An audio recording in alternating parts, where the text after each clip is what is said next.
Are you being called to share your knowledge with the world, but feel confused, overwhelmed, or not sure where to start? If so, you are not alone. In this video taken from a private workshop, my business partner is going to show you what's possible as a digital mentor and how you can get started the right way in the billion-dollar industry of digital mentorship. Let's go. So first of all, let's clarify, what is a digital mentor? One of the terms that we used to use a lot in this space is we talked about helping position you as an expert. And what we found is that a lot of people are intimidated by that word. I'm not an expert. There's experts out there. I'm not an authority figure. I'm not an expert figure. And so people are kind of intimidated by that word. And I know some of you might even be intimidated by the word mentor, but I want to break this down for you and really simplify it, because here is all that a mentor is. All a mentor is a person who gives a younger or less experienced person help and advice over a period of time, especially at work or school or via a digital training program. If you have given guidance to somebody else that's a little less experienced than you in whatever area of expertise or knowledge that you have, you are a mentor. So this is not something that you need to strive for. There is no certification for this.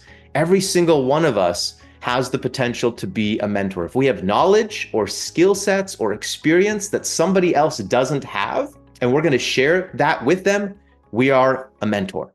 Now let's talk about the economy. What is the digital mentorship economy? What is this industry that we're participating in? And this is super exciting. Most people have no idea in our world that this industry even exists, that there is potential here. Think of yourselves as the lucky ones to even know that this economy exists. So there's two parts to the digital mentorship economy.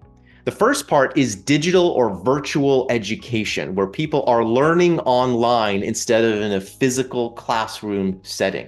And you can imagine in so many areas of education, the virtual digital education space has emerged in traditional academic areas, in corporate education and training, and beyond. So that's the digital education space. And the second area, the second part of this industry is the virtual coaching and consulting space. And these are actually two separate spaces in the industry. And I want to show you what's going on in this industry, because if you're going to start a business, I think one of the most important things that you need to do is make sure that you are in a growth industry, because there are a lot of industries right now that they're on the decline. They're struggling, they're suffering. There's a lot of people struggling in this economy. And so we want to position ourselves in an industry that's going to grow regardless of what happens in the economy. Now, one of the questions that people have when they think about the digital education space is they say, why would people pay for information? Has anybody ever had that question, right? There's so much information online. There's so much free information online. I mean, literally, you can go to YouTube right now. You can type in how to do whatever you can think of in your mind, and you will find tutorial videos and information on how to do that thing. So why would people pay for information? Have you ever had somebody say that to you? If you tell them, oh, I'm in digital education, I sell courses, or why would people pay for it? I can just learn how to do that on YouTube, right? Here's the difference. The difference is there's a lot of information, yes, but information is useless. Information has no value without application. And that's the gap that we solve as digital mentors. There's a giant difference between information and education and then mentorship.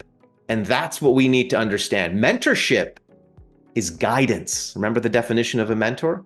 Mentorship is guidance. People who can distill all of the vast information online and make it usable, make it practical, and actually help others create results and outcomes. That's the key. Let's get a result for somebody using the information. That's what we do as digital mentors. Now, how big is this opportunity? Well, let me share with you guys just a couple of boring statistics here. This is the online coaching market. And what you can see here is consistent growth year over year in the online coaching market. It is valued in 2022 The coaching market was valued at $2.19 billion. That's a B there, and not an M. That's $1 billion. And we're expected to grow in the coaching industry to 6.79 billion by 2031. That's a 13% compounded annual growth rate. Now that's the coaching market, okay? Check out the digital education market. The digital education market was valued at 11.95 billion in 2021 and expected to grow to $77 billion by 2028. That's a 30% annual compounded growth rate. Okay, that's incredible. So that should excite you because it means you're in the right place at the right time. You're in a growth industry, and that's where you want to position yourself if you're starting a business. But what's awesome, what we really love about the digital mentorship space is not only can you make money here, because you can definitely make money with this type of business, but it can also be fulfilling. Imagine building a business that not only has incredible profit potential, but you actually enjoy it. Imagine building a business doing something that you actually love and making an impact in other people's lives. And I know I'm speaking to the right audience here because I know that every single one of you have a huge heart and you want to help people. And I know that because I've been speaking with this community for 15 years. I've literally spoken with thousands of you, and every single one of you says exactly the same thing. I just want to help people. So this is the concept of Ikigai. It's an ancient Japanese philosophy. And I was watching a documentary on the centenarians, people that live over 100 years, and they were looking at the Japanese culture specifically in a couple of places in Japan where people live over 100 years. And they talked about this concept because it's so important that you do something that you love in your life. It'll actually help you to live longer if you enjoy your profession and your vocation. If you feel like you're important and valuable in the world. And that's the key here. To do something that you love, to do something that you're great at, to do something that the world needs, and to get paid for it. Now, what could you do with this? Because I know some of you have some interesting hobbies or you have some interesting passions, but maybe you're like, that'll never make money. The world doesn't really need that. That's not that big of a deal. How could I ever monetize that? Well, let me show you some examples because I need you to understand what is possible here, okay? We're gonna have to shatter some false beliefs because you might think, oh, well, I like to knit. How could I ever make a business out of that? Well, you could. I like to do handstands. How could I ever make a business out of doing handstands? I mean, how random is that? Could you ever imagine making money out of teaching people how to do handstands? Well, that's exactly what this guy has done right here, the Handstand Academy. And he's not the only one that I found, okay? And he's built himself a successful, profitable business simply teaching people how to master the handstand. Could you believe that? Can you imagine that? It's a global business. He has clients around the world paying him to teach them how to do handstands. Could you imagine paying someone to teach you how to do a handstand? Some of you are like, what? That's crazy. But some of you are like, yeah, because I've always wanted to do a handstand. It's been a huge goal of mine and I've never been able to accomplish it. And that's the whole point of mentorship, is having somebody guide you to a specific result or outcome. What about hobbies? Any of you parents here who've got teenage kids? I know I do. I got a 14-year-old and a 16-year-old. You ever yell at them because they spend too much time playing video games? You're at your kids and you're like, could you stop with the video games? Can you do something? Can you do something with your life? You're going to need to get a real job at some point. It's not like you're ever going to make money playing video games. But I'm sorry to tell you parents that yes, the gaming industry is a massive, massive industry. Here's a website called Legion Farm that has over 50,000 members. And what do?